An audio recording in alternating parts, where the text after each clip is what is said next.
আসসালামু আলাইকুম দর্শক ভাই বোনেরা, সবাই কেমন আছেন? আশা করি সবাই ভালো আছেন। অনেক বৃষ্টি হয়েছে, দেখুন আমার গেটের ছাদটা থেকে পানি পড়তেছে। আর দেখুন আমার গাছের লেবু কত সুন্দর ঝোপায় ঝোপায় ধরেছে। লেবু কার কার পছন্দ কিন্তু জানি না, আমার কিন্তু অনেক পছন্দ লেবু। অনেক সুন্দর লেবু ধরে এসে, লেবু দিয়ে আমি ভাত দিয়ে খেতে অনেক পছন্দ করি। লেবুর শরবত খেতে অনেক পছন্দ করি। লেবু আমার অনেক পছন্দ, অনেক পছন্দ। কার কেমন পছন্দ জানি না, কিন্তু আমার অনেক পছন্দ। এই জায়গায় দেখুন অনেকটা বড় একটা লেবু ধরে আছে। লেবুটা দেখে দেখুন মন শান্তি হয়ে যায়। লেবু দেখলে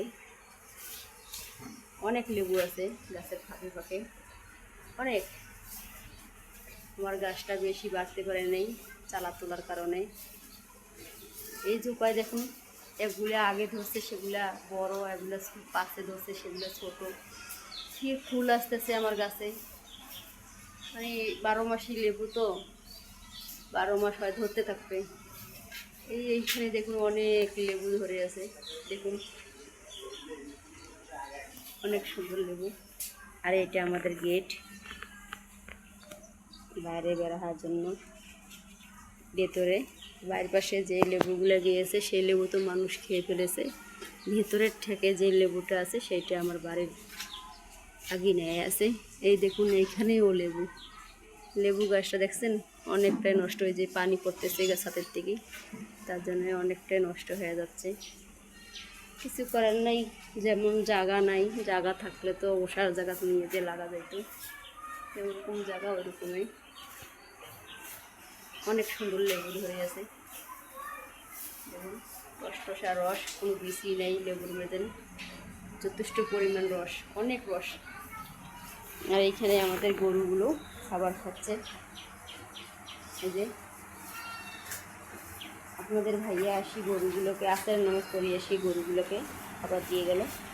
সবসময় জোহরের নামাজ পড়িয়ে আসি খাবার দেবে, ফজরের নামাজ পড়িয়ে আসি খাবার দেবে।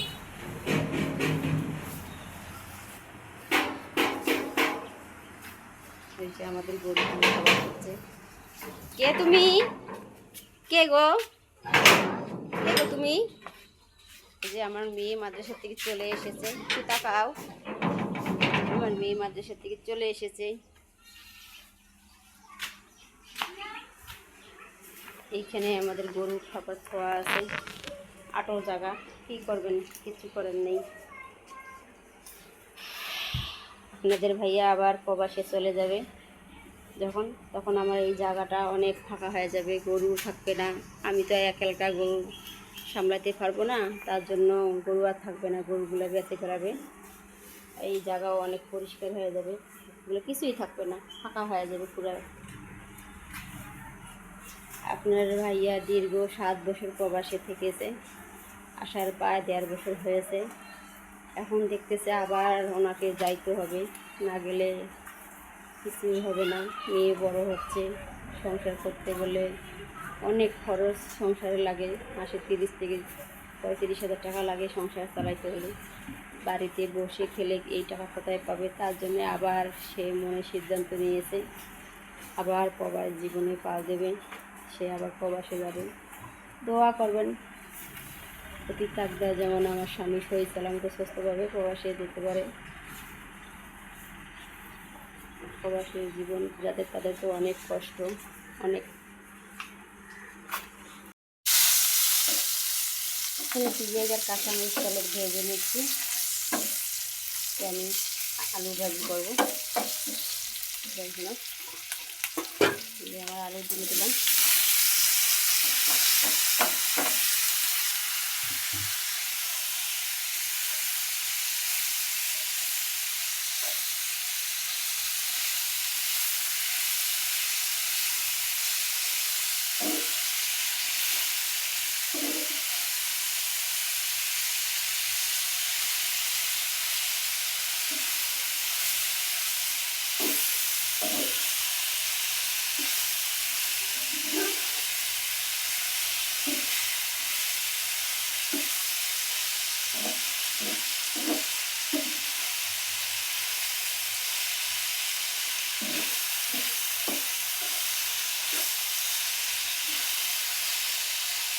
আলু ভাজি মেরে দিলাম, এখন ঢাকনা দিয়ে দেবো। আলু ভাজি ফাইনাল হলো, আমি পানি দিই নাই এক ফোঁটাও। আর এখানটা আমি অনেক কয়েকদিন থেকে রুটি বাজতেছি, তার জন্য লেগে গিয়েছে, তবু আমার ভাজি পোড়া লাগে নাই। আমার আলু ভাজি হয়ে গেছে। এখন আমি চুলার আঁচটা বন্ধ করে ঢেকে রাখবো, আরও রাখবো, তাই তাকে ইয়ে হবে।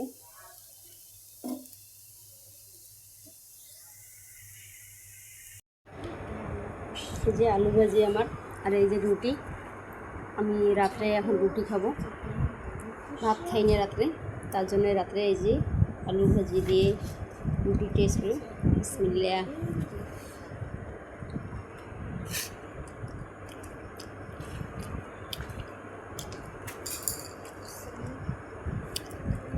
অনেক মজা হয়েছে।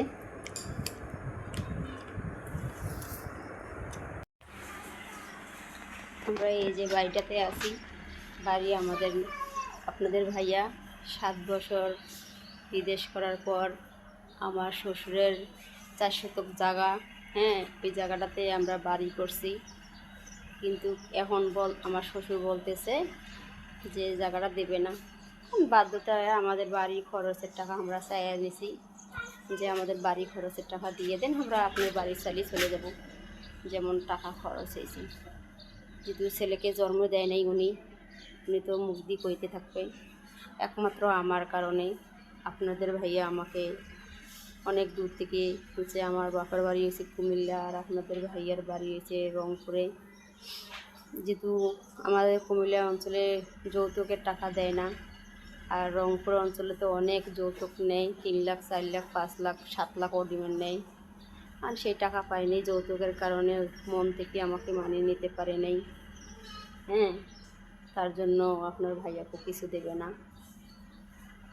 স্বামী ভালো কারণে আজকে দীর্ঘদিন থেকে স্বামীর সাথে সংসার করে থাকতেছি, কিন্তু শ্বশুর শাশুড়ি ভালো পাই নাই, মনে অনেক কষ্ট। এই জন্য বলতেছি যাও, আবার প্রবাসে যাও, যে নিজের পায়ে দাঁড়াও, জায়গা জমিন কিনো, কিনিয়ে সেই জায়গাতে বাড়ি করবো, আল্লাহ যদি বাসে তো আল্লাহ দিলে কতক্ষণ। অনেক আশা নিয়ে বাড়িটা করছিলাম।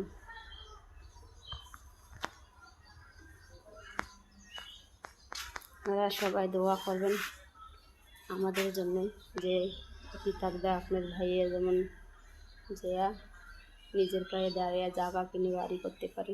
মানুষের আর এই সব কথা শুনতে শুনতে আর ভালো লাগে না। কিছু একটা নিয়ে ঝগড়া লাগলে বলে বাড়ির থেকে বেরিয়ে যাও, তোমরা বাড়ি করো নাই, আমি বাড়ি করছি। তো যে এত কষ্ট করিয়া বাড়ি করলাম, আমি এই বাড়িটা করছি, আপনাদের ভাইয়া প্রবাসী ছিল, আমি নিজের হাতে দায়িত্ব নিয়ে বাড়িটা করছি, আপনাদের ভাইয়া ছিল না। দোয়া করবেন। আমার ভিডিওটা যদি ভালো লাগে, আমার দুঃখের কথাগুলো প্রকাশ করলাম, যদি আমার ভিডিওটা ভালো লাগে লাইক করবেন, শেয়ার করে রাখবেন, আমাদের চ্যানেলটা সাবস্ক্রাইব করে রাখবেন, আমাদের চ্যানেলটা সাবস্ক্রাইব করে দেবেন। আর আল্লাহ হাফেজ। আল্লাহ হাফেজ। চুগুলো তেল কি তাই কীভাবে মতো দিয়েছো, তেল যে পরি যায় মতো কি